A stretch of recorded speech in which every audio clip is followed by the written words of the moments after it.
சற்று முன் கிடைக்கப்பெற்ற மிக மிக முக்கியமான செய்தி ஒன்று வெளியாகியிருக்கிறது. வீடு புகுந்து செந்தில் பாலாஜியை கைது செய்த போலீஸ். சற்று முன் விஜய் ஏற்பாடு செய்திருக்கிறார். அதாவது விஜய் அவர்கள் தற்போது 2 நாட்கள் பயணமாக கரூருக்கு செல்ல திட்டமிட்டிருக்கிறார். முதல்வர் விஜய் அவர்கள் கரூரில் பிரச்சாரம் செய்ய வந்தபோது அங்கு நடந்த அசம்பாவிதம் அனைவருக்கும் தெரியும். மேலும் அதன் பிறகு விஜய் அவர்கள் மன்னிப்பு கேட்பதற்காக கரூருக்குள்ளே செல்ல போலீசார் அவர்கள் அனுமதி கொடுக்கவில்லை. காரணம், அப்போது இருந்த திமுக அரசின் பேச்சை கேட்டுக்கொண்டு போலீஸ் திமுக பக்கம் செயல்பட்டதுதான். அதன் பிறகு தற்போது நிச்சயமாக கரூருக்கு நான் வந்து மக்களை சந்திப்பேன் என விஜய் அப்போதே கூறியிருந்தார்.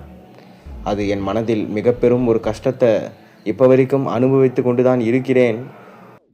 காவல்துறை ஒத்துழைப்பு இல்லாத காரணத்தினால் என்னால் அப்போது வந்து மக்களை சந்திக்க முடியவில்லை. ஆனால் தற்போது தவேகாவின் ஆட்சி இருக்கிறது. மேலும் முதல்வர் விஜய் அவர்கள் முதல் பயணமாக தற்போது கரூருக்கு செல்ல இருக்கிறார். அதற்கு முன்பாக யாரால் இந்த தவறுகள் நடந்ததோ, யாரால் இந்த அம்பு ஏவப்பட்டதோ அவர்கள் மீது சட்டப்படி நடவடிக்கையை எடுப்போம் என்று முதல்வர் விஜய் அவர்கள் உறுதியாக தெரிவிச்சிருக்கிறார். மேலும் எப்படி ஏவாவேலுவை அமலாக்கத்துறையின் ரைடு மூலமாக கைது செய்தார்களோ அதே போலதான் தற்போது செந்தில் பாலாஜியும் அமலாக்கத்துறை அதிகாரிகள் மூலமாக தற்போது அவரை கைது செய்ய அதிக வாய்ப்பு இருப்பதாக சொல்லப்படுகிறது. மின்சாரத்துறை, மது விலக்கு ஆயத்தீர்வு துறைகளில் மோசடிகள், தவறான கணக்குகள் காட்டப்பட்டு பல ஆயிரம் கோடிகள் தற்போது கணக்கில் வராத பணங்கள் எல்லாம் செந்தில் பாலாஜி அவர்கள் பினாமியாக இருக்கக்கூடிய தம்பி அசோக்குமார் மூலமாகவே பணங்கள் சட்டவிரோதமாக பணப்பரிவர்த்தனை செய்யப்பட்டதை ஆதாரத்துடன் தற்போது அமலாக்கத்துறை அதிகாரிகள் சேகரித்திருக்கிறாங்க. இவற்றை கரூருக்கு செல்வதற்கு முன்பாக முதல்வர் விஜய் அவர்கள் செந்தில் பாலாஜி வீடு புகுந்து கைது செய்ய நடவடிக்கை மேற்கொள்ள திட்டமிட்டிருக்கார். இதனால்தான் செந்தில் பாலாஜி அவர்கள் தற்போது தலைமறைவாக இருப்பதாக சொல்லப்படுகிறது. அமலாக்கத்துறை அதிகாரிகள் அவரது அலுவலகத்திற்கு வாரத்துக்கு 2 முறை வந்து கையெழுத்திட வேண்டும். ஏனென்றால் நீதிபதிகள் பல நிபந்தனைகளோடு தான் ஜாமீன் செந்தில் பாலாஜிக்கு வழங்கப்பட்டது. ஆனால் கடந்த வாரம் அமலாக்கத்துறை அலுவலகத்தில் செந்தில் பாலாஜி அவர்கள் கையெழுத்திடவில்லை. 2 நாட்களாக அவர் எங்கு சென்றார் என்பதும் தெரியவில்லை. இதனால் செந்தில் பாலாஜி அவர்கள் வீடு புகுந்து கைது நடவடிக்கை மேற்கொள்ளப்படலாம் என்கின்ற தகவலும் தற்போது கிடைக்கப்பெற்றிருக்கிறது.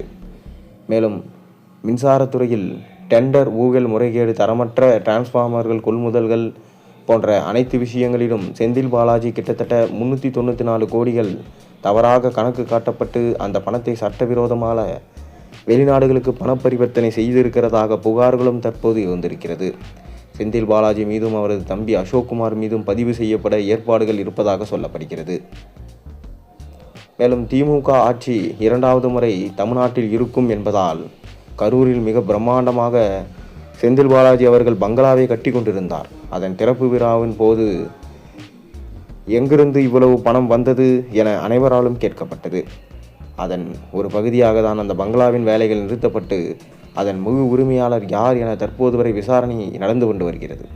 2வது முறை திமுக ஆட்சிக்கு வந்தால் அந்த பங்களாவை எப்படியாவது மீட்டெடுத்து விடலாம் என்ற நம்பிக்கை செந்தில் பாலாஜிக்கு இருந்தது. ஆனால் தற்போது தவேகாவின் ஆட்சி முழுமையாக கைப்பற்றப்பட்ட நிலையில் அந்த கரூரின் பங்களா அப்படியே விஜய் அவர்களால் எடுத்துக்கொள்ளப்படலாம் என்கின்ற விஷயமும் தற்போது பரவலாக பேசப்பட்டு வருகிறது. கடந்த அதிமுக ஆட்சி காலத்தில் போக்குவரத்து துறையில் வேலை வாங்கி தருவதாக கூறி பல கோடி ரூபாய் மோசடி செய்ததாக எழுந்த புகாரின் அடிப்படையில் முன்னாள் அமைச்சர் செந்தில் பாலாஜி மீது சென்னை மத்திய குற்றப்பிரிவு போலீசார் வழக்கு பதிவு செஞ்சாங்க. இதன் தொடர்ச்சியாக தான் சட்டவிரோத பணப்பரிமாற்றம் நடைபெற்றதா சொல்லி 2023 ஜூன் மாதம் அமலாக்கத்துறை அவரை அதிரடியாக கைது செய்தாங்க. இந்த வழக்கில் நீதிமன்ற விசாரணையை தொடங்குவதற்கும் குற்றப்பத்திரிகையை இறுதி செய்வதற்கும் செந்தில் பாலாஜிக்கு எதிரான விசாரணைக்கு அனுமதி கேட்டு தற்போது நீண்ட நாட்களாக ஆளுநர் மாளிகைக்கும் தலைமை செயலகத்திற்கும் இடையே இந்த ஒப்புதல் சுழன்று கொண்டிருக்கு. கடந்த மே 15ஆம் தேதி அமலாக்கத்துறை இதற்கான அதிகாரப்பூர்வ கோரிக்கையை இரகசிய குறிப்புகளோட தமிழக அரசிடம் கொடுத்தது. அதன் தொடர்ச்சியாக தற்போது இந்த விஷயத்துக்கு விரைந்து ஒப்புதல் அளிக்குமாறு ஆளுநரை விஜய் அவர்கள் வலியுறுத்தி இருக்கிறாராம். இன்னொரு பக்கம் பார்த்தீங்கன்னா செந்தில் பாலாஜி அவர்களை வீடு புகுந்து கைது செய்யலாமா என்கின்ற ஆலோசனையிலும் இருக்காங்க. ஏனென்றால் அவள் தலைமறைவாக இருக்கிறார். அதனால் வீட்டுக்குள்ளே இருந்து கொண்டு வெளியே ஆள் இல்லாத போல பாவனை காட்டுகிறாரா என்கின்ற செய்திகளும் தற்போது வைரலாக இணையத்தில் போய்கொண்டிருக்கிறது. மத்திய விசாரணை முகமைகளான அமலாக்கத்துறை போன்ற அமைப்புகள் மத்திய பிரதிநிதிகள் மீது நீதிமன்றத்தில் விசாரணையை தொடங்க மாநில ஆளுநரின் ஒப்புதல் கட்டாயமாக தேவைப்படுது. செந்தில் பாலாஜி மற்றும் அனிதா ராதாகிருஷ்ணன் ஆகிய இருவரின் விஷயங்களும் தற்போது ஆளுநரின் பரிசீலனையில் இருக்கும் நிலையில் தமிழக அரசின் இந்த அவசர வலியுறுத்தல் ஆளுநர் மாளிகைக்கு கூடுதல் அழுத்தத்தை கொடுத்திருக்கான். மேலும் தற்போது எப்போ வேண்டுமானாலும் ஆளுநர் பச்சை கொடி காட்டுவார் என்பதே அரசியல் வட்டாரத்தில் பரபரப்பாக பேசப்படுது. இந்த செந்தில் பாலாஜி மீதான பிடி இறுகுவது தமிழக அரசியல் களத்தில் பெரும் திருப்பங்களை ஏற்படுத்தும் என சொல்லப்படுது. திமுகவில் உள்ள ஒவ்வொரு மாஜி அமைச்சர்களும் பார்த்தீங்கன்னா ஊழலின் பிடியில் சிக்கியிருக்காங்க.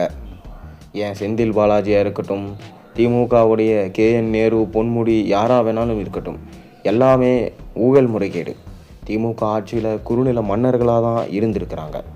இனி எல்லாம் தமிழ்நாட்டில் திமுகவின் நிர்வாகிகளை தாண்டி யாருமே அதிகாரம் செய்ய முடியாது என்ற அளவிற்கு தான் காவல்துறையும் தனது கட்டுப்பாட்டில் வச்சுருந்தாங்க. கரூரில் நடைபெற்ற துயர சம்பவத்திற்கு முதல்வர் விஜய் அவர்கள் தான் காரணம் என்று அப்போ அனைவராலும் சொல்லப்பட்டது. இந்த துயர சம்பவத்திற்கு காரணம் விஜய் தான் என அவர் பக்கம் இந்த விஷயத்தை திருப்ப முயற்சி செஞ்சாங்க. மேலும் அங்கு உடனடியாக எப்படி 40 ஊர்திகள் ரெடியாக இருந்தது, திட்டமிடப்பட்ட அந்த செயல்தான் செந்தில் பாலாஜி தான் காரணம் என்பதை அப்போது ஒட்டுமொத்தமாக விஜய் அவர்கள் மீது பழி போட்டிருந்தார். ஆனால் இதற்கு காரணம் விஜய் தான் என செந்தில் பாலாஜி விஜய் பக்கம் அதை திருப்பி விட்டார். ஆனால் மக்கள் நிச்சயமாக விஜய் அவர்கள் நல்லவர் என்று தான் கூறிக்கொண்டு வந்தார்கள். அவருக்கு வாக்குகளையும் செலுத்தி தற்போது முதல்வராக பொறுப்பேற்க வைத்திருக்கிறார்கள். ஆனால் செந்தில் பாலாஜி அவர்கள் தோல்வியடைந்து விடுவோம் என்ற பயத்தில் கரூரிலிருந்து கோவைக்கு மாறியுள்ளார். மேலும் கோவையில் அவர் பல லட்சம் கோடியை செலவு செய்துதான் தற்போது வெற்றியடைந்திருக்கிறார். இல்லையென்றால் அவர் தோல்வியடைந்திருப்பார். திமுக தோல்வியடைந்து விட்டது. மக்கள் திமுகவை புறக்கணித்து விட்டார்கள். செந்தில் பாலாஜி அவர்களும் செய்த தவறுகளும் ஒவ்வொன்றாக வெட்ட வெளிச்சத்திற்கு வந்து கொண்டிருக்கிறது. மேலும் திமுக கூட்டணியில் இருந்த வைகோ அவர்கள் செய்தியாளர்களை சந்தித்து அதிகாரப்பூர்வமாக அனைத்து உண்மையையும் சொல்லிட்டார்.